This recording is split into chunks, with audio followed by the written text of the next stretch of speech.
Bonsoir à tous, ravi de vous retrouver pour ce journal de 20h au sommaire de l'actualité de ce lundi. Émoi et consternation à Vélingara. Un homme accusé du meurtre de la mort de sa femme s'est suicidé dans les locaux de la gendarmerie.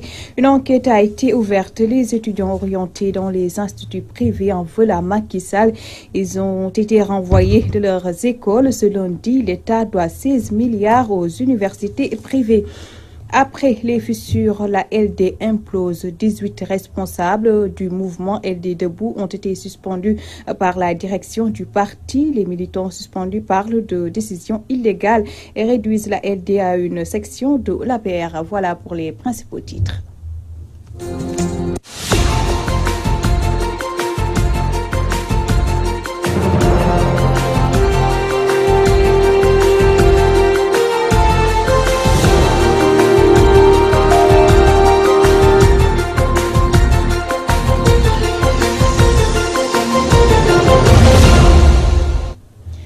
Merci de vous joindre à nous. Soupçonné d'avoir tué l'amant de sa femme avant de faire disparaître le corps, le nommé Sadio Keita s'est suicidé dans les locaux de la gendarmerie de Vélingara où il avait été placé en garde à vue. Pour l'heure, c'est l'émoi et la consternation dans la ville. Suivons les explications de Cherdiang. La ville de Vélingara a été secouée ce lundi par un suicide spectaculaire dans les locaux de la brigade de gendarmerie de Vélingara. En effet, Sadio Keita, mécanicien à Vélingara, marié, 2 femmes et 3 enfants, était soupçonné d'avoir tué son ami intime qui serait l'amant de sa femme. Il s'agit de Mamoudou Keita. Les faits ont eu lieu selon des témoins depuis dimanche dernier dans la brousse de Bakayoko, village situé dans la commune de Nemataba, frontalière à la Gambie. Selon des sources bientôt faites du dossier, Sadio Keita avait conduit sa victime dans la brousse et l'a battu à mort. C'est ainsi qu'il a appelé un de ses apprentis au téléphone, lui demandant de lui amener de l'essence. Une fois sur place, ce dernier remarquait un bras humain coupé. Sous la menace de son maître, le gosse a vidé les lieux. C'est après, selon ces mêmes sources, que Sadio Keita a découpé sa victime avant de lui incinérer. Une semaine plus tard, ce dimanche donc, l'information est parvenue à la brigade de gendarmerie de Vélingara qui a ouvert une enquête qui a abouti à l'arrestation de Sadio Keita. Et c'est ce lundi que les autorités de la gendarmerie, le président du tribunal départemental de Vélingara représentant le procureur de Kolda, le médecin-chef de district de Vélingara ont procédé au constat avant d'évacuer le corps à l'hôpital régional pour les besoins de l'enquête. À noter que c'est suite à la sollicitation des organisations des droits de l'homme que les locaux de la prison de la gendarmerie de Vélingara ont été modifiés pour permettre aux prévenus d'avoir plus de dignité. Rappelons que Sadio Keita était un des lieutenants, l'ancien bandit transfrontalier Paté Bangoura. Sadio Keita s'était établi à Medina Gounass où ce sont des faits similaires qui l'ont fait quitter à Vélingara. Cherdiang pour la radio-télévision Walfadjri. Cherdiang, incendie d'une rare violence au parc Nyoko-Lokoba, le seul et unique campement touristique des Amis de la Nature réduit en centre. Rien n'a échappé à la furie des flammes à l'origine des feux de brousse. Même le poste de garde qui abrite la radio de transmission des messages des agents du parc n'a pas été épargné par les flammes. Madi Ndiaye, un témoin, revient sur les faits au micro de Alassane Diallo. Notre campement des Amis de la Nature de Dialakoto vient d'être ravagé par les feux de brousse. C'est des feux tardifs qui se sont déclarés quelque part dans le parc, qui a acheminé sa course vers le campement et qui a brûlé l'ensemble du campement écotouristique des Amis de la Nature de Dialakoto, qui s'est réduit en cendres, complètement en cendres. Désolé, vraiment, j'étais désarçonné, complètement découragé. Je me remets à Dieu et aux autorités compétentes du pays pour pouvoir en tout cas essayer de reprendre les activités touristiques au niveau du parc national du Nyoko-Lokoba. Au total de 7 cases qui sont tous calcinées. En plus du restaurant qui abritait la salle à manger, qui s'est aussi réduite en cendres. Et tout le matériel de cuisine, de literie, de tout ce qui est restaurant a été vraiment brûlé, complètement brûlé. Et c'est comme aussi le poste de garde qui abrite la radio de transmission pour les messages qui a été aussi brûlé. Et aussi le prévôt devant leur bâtiment qui a été aussi complètement brûlé par ces feux de brousse. Les investissements depuis 2008 à nos jours, on peut l'évaluer aux environs de 10 millions au moins. Ce campement écotouristique qui vient d'être calciné complètement à zéro aujourd'hui. Parlons politique. Suspension de militants de la Ligue démocratique. Moussa Sarr donne les raisons et parle d'indiscipline. Une décision qui, selon Souleymane Gueye Cissé, est nulle et n'engage que ceux qui l'ont prise. Il soutient que Moussa Sarr et ses camarades ne sont rien d'autre que la section APR de la Ligue démocratique. C'est un reportage de Rohandong. Cheikh Gueye, Mamadou Ndoye, Souleymane Gueye Cissé et autres 16 militants violent le règlement de la Ligue démocratique. Le bureau politique du parti décide de les suspendre. Moussa Sarr, le porte-parole, explique. C'est des actes d'indiscipline caractérisés. C'est des militants du parti qui se sont caractérisés par l'indiscipline et par des démarches fractionnistes. Ils ont mis en place le 19 août 2017 un mouvement parallèle. Alors que dans le parti, il n'est reconnu nulle part la possibilité pour des militants de se constituer en mouvement parallèle. Donc ces camarades, pendant des mois, se sont mis en marche du parti, se sont auto-exclus du parti. Nous les avons rencontrés, le bureau politique s'est réuni le 21 octobre, les a entendus. Malheureusement, ils ne reviennent pas à de meilleurs sentiments. Donc le 10 février, le bureau politique de la Ligue démocratique s'est réuni, a pris une décision de les suspendre. Souleymane Gueye Cissé, un des militants suspendus, retient que cette décision est nulle et non avenue. Ceux qui se sont réunis le samedi ne constituent rien d'autre que la section APR de la Ligue démocratique. Ceux qui s'étaient réunis là-bas étaient autour de 65 pour un bureau politique qui fait 190 membres. Ça montre que le quorum n'était pas atteint. Ça signifie quoi? Ça signifie que cette décision est nulle et non avenue et sans objet vraiment pour nous. Nous considérons tous ces actes comme un grand divertissement. Ce militant de la LD Debout estime par ailleurs que la Ligue démocratique est composée de deux groupes qui n'ont pas la même direction. Il ne saurait y avoir entente. Nous sommes dans deux directions diamétralement opposées. C'est ceux qui vont dans la même direction qui peuvent aller ensemble. Et là, vraiment, nous sommes dans une direction diamétralement opposée. Nous, ce qui nous intéresse, vraiment, c'est le Sénégal. C'est la construction de dynamiques fortes autour des questions d'éducation, de la santé, d'emploi pour le redressement de la situation économique de notre pays. Cette suspension de certains militants de la Ligue démocratique serait-elle un premier pas vers la scission de cette formation politique? L'avenir nous édifiera. La mairie de Dakar souffre d'une asphyxie financière depuis 2014. Déclaration de Khalifa Babacar Sall lors de l'audience de ce lundi. Le maire de la capitale dit n'avoir jamais été reçu par le président Macky Sall depuis septembre 2012. Le point avec Issatine.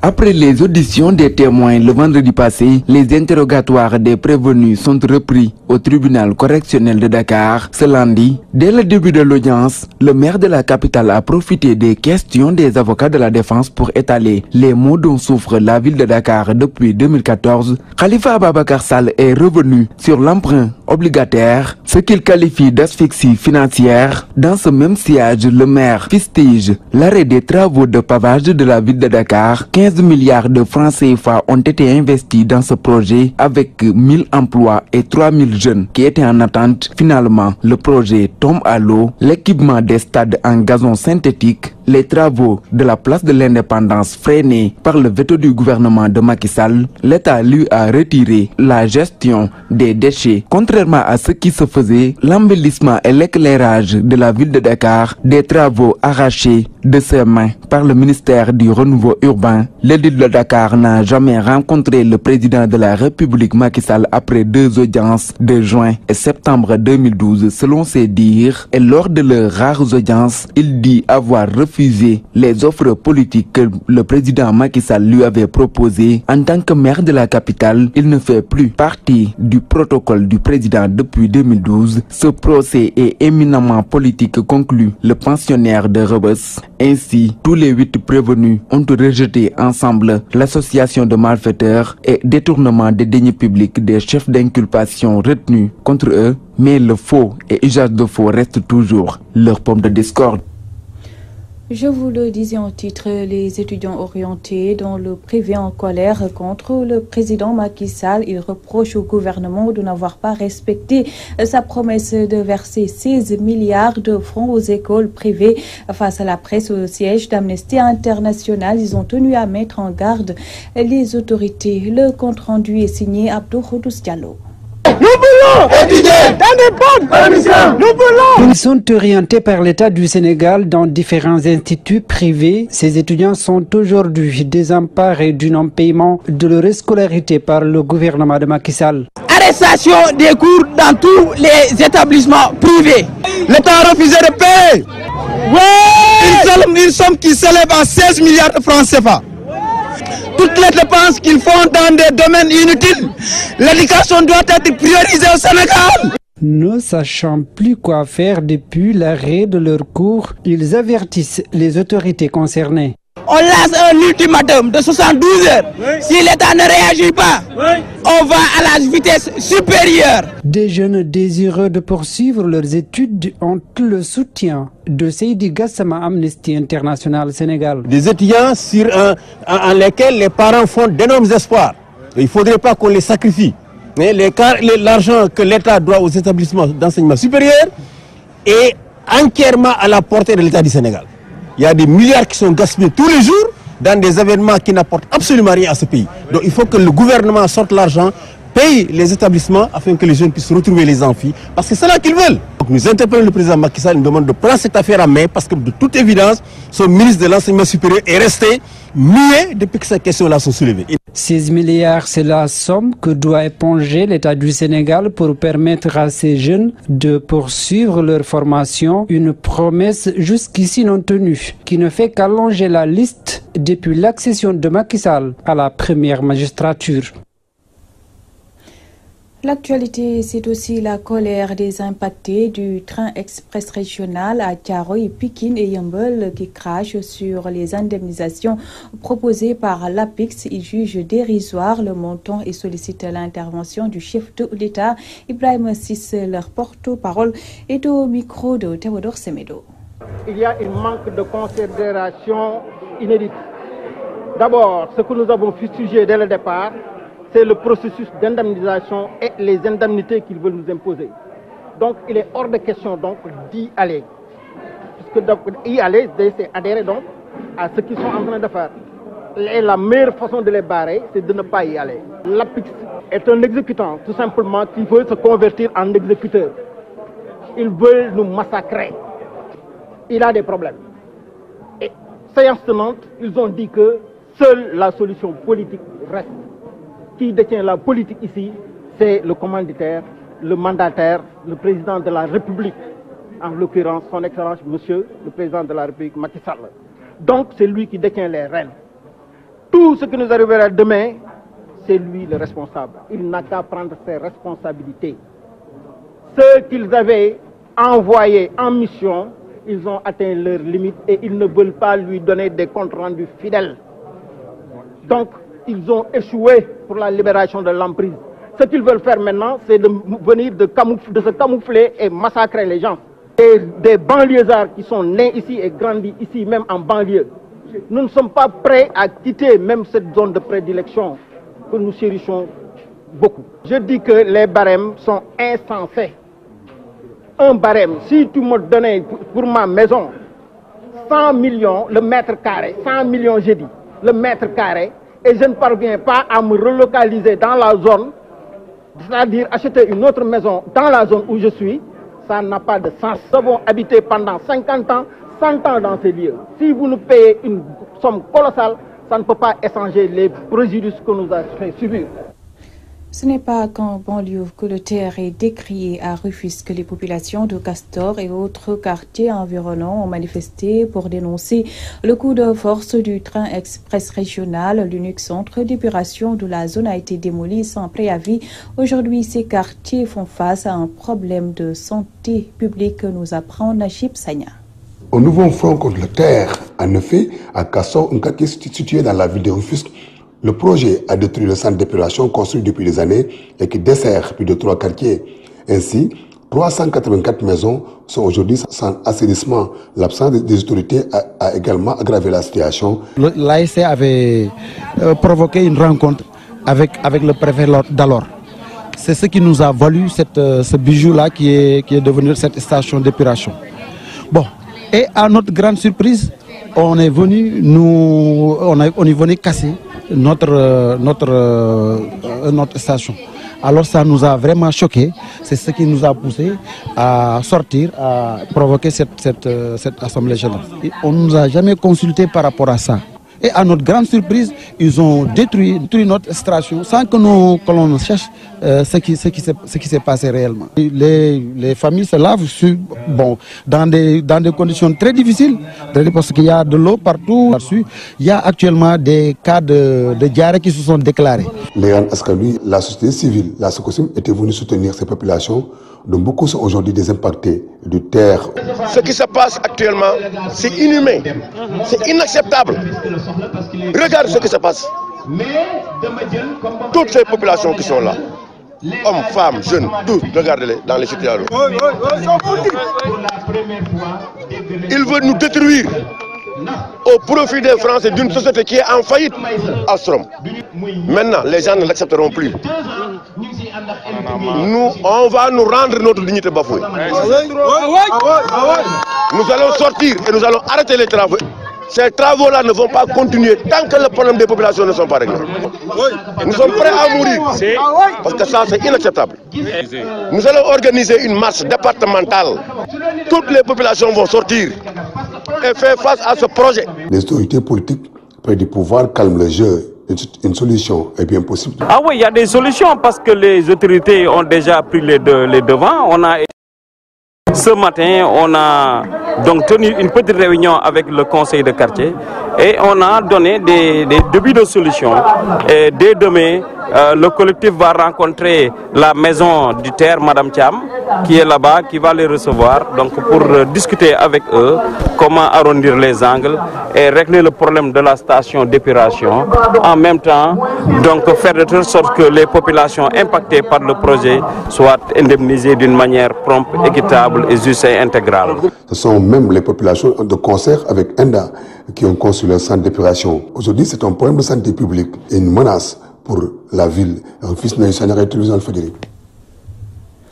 Ce mardi 12 février marque la journée internationale des enfants soldats. Ces dernières années, la proportion des victimes civiles des conflits armés a augmenté de façon spectaculaire et pendant ces conflits, les enfants sont les plus affectés. Leurs droits sont bafoués au profit d'actes barbares. Des acteurs tirent la sonnette d'alarme dans ce reportage de Mamou Gassama. À marge de la journée internationale des enfants soldats, les chiffres sont alarmants. Plus de 300 000 enfants soldats, des garçons et des filles de moins de 18 ans sont mêlés à plus de 30 conflits dans le monde. Les rebelles les utilisent dans les guerres pour plusieurs raisons, d'après le sociologue Abdulkhad Sanogo. Les guérillas ont une certaine maîtrise de la stratégie militaire qui fait que, en réalité, ils savent nettement que l'enfant est une entité manipulable, malléable, influençable. Mais surtout, ils utilisent l'innocence de l'enfant pour lui donner des directives et des ordres qu'ils vont exécuter aveuglément. Les maltraitances que subissent les enfants soldats sont nombreuses. On peut simplement en retenir fondamentalement le traumatisme psychique d'un certain nombre de dysfonctionnements psychiques. Aujourd'hui, c'est les flashbacks. Aujourd'hui, c'est les réminiscences. Aujourd'hui, c'est le déni de soi. Aujourd'hui, c'est tout ce qui a trait aussi aux abus sexuels. Ils peuvent aussi être utilisés comme des boucliers humains, au même titre que les femmes d'ailleurs. Ils peuvent être aussi utilisés, se mettre au devant de la scène par rapport à des environnements ou des contextes où nous sommes en présence de mines. Et par la suite, ils deviennent des morts sociaux. La conséquence principale qu'il faudrait déceler, c'est la déshumanisation. Un enfant peut être dans une posture à la limite de même d'avoir une mauvaise estime de soi. Tous ses attributs psychiques ont été tellement démolis qu'il a un déni de soi. Il ne se donne aucune confiance. Pour lutter contre ce fléau, les États doivent mettre en place des politiques de protection, ajoute le sociologue. Les enfants, de même que toutes les couches vulnérables, y compris les femmes, doivent être des priorités concernant les politiques de protection en contexte de conflit et de guerre. Tous les efforts que doivent déployer les États en contexte de conflit doivent exhaustivement aller dans le sens de protéger davantage ces enfants-là. En quoi faisant, peut-être leur trouvant abri, refuge, continuer leurs études, mais également de s'adonner à des formations professionnalisantes. Au cours de la décennie écoulée, les conflits armés ont directement tué plus de 2 millions d'enfants et ils sont au moins 6 millions à avoir été frappés par une invalidité permanente ou grièvement blessés. Autre aspect de l'actualité, accusé d'avoir barré la route et caillassé des véhicules, le regroupement des chauffeurs et transporteurs de Touba dégage en touche. Ces professionnels du transport indexent les conducteurs de véhicules irréguliers. Leur porte-parole, Khadim Gueye, s'est entretenu avec Mamadou Makhtar Sarr. Nous voulons informer l'opinion que les chauffeurs et transporteurs de Touba n'ont jamais observé un mot d'ordre de grève. C'est les conducteurs des véhicules irréguliers qui avaient envahi la rue à hauteur de Garage Darou pour, disent-ils, dénoncer les tracasseries policières. Ils ont érigé des barricades sur la route interdisant les véhicules de circuler. Et quand on nous a informé, le président Idika s'est rendu sur les lieux pour s'inquiéter de la situation. Mais arrivé à hauteur de Garage Darou, les manifestants lui ont jeté des pierres parce qu'ils l'accusent d'être de mèche avec les autorités. Ils ont même caillassé son véhicule. Nous mettons en garde les autorités. On ne veut pas riposter à cause du khalife général des Mourides. Nous disons à ces gens-là d'arrêter leur agitation. Ils doivent aller chercher des véhicules de transport qui ont des papiers en bonne et due forme. C'est ce qui est normal, parce que nous constatons qu'à chaque fois qu'ils font des accidents, ils prennent la tangente. On doit assainir le milieu du transport à Touba.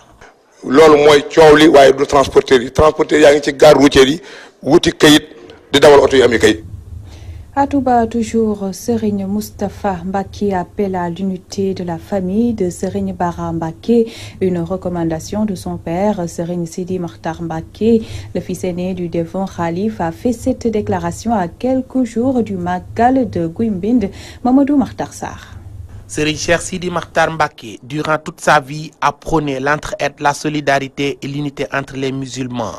Le Cheikh a toujours prié pour la paix des cœurs entre les fidèles. Je m'engage solennellement à suivre cette voie qu'il nous a tracée. Première déclaration de Serigne Moustapha Mbacké, fils aîné du défunt khalife général des Mourides.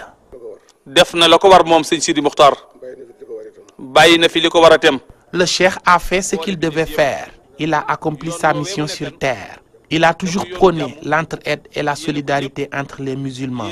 Nous avons l'intention de continuer fermement son travail.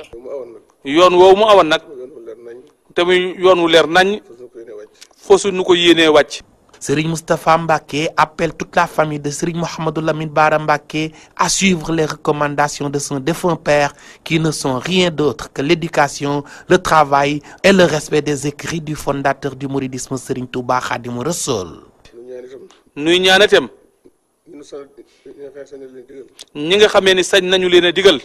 Je m'adresse principalement à toute la famille de Cheikh Mouhamadou Lamine Bara Mbacké. Serigne Cheikh Sidi Makhtar Mbacké nous a toujours exhortés à travailler et à être une famille unie, pieuse, sereine et qui refuse toute parole et action injurieuse à l'endroit de toute créature de Dieu.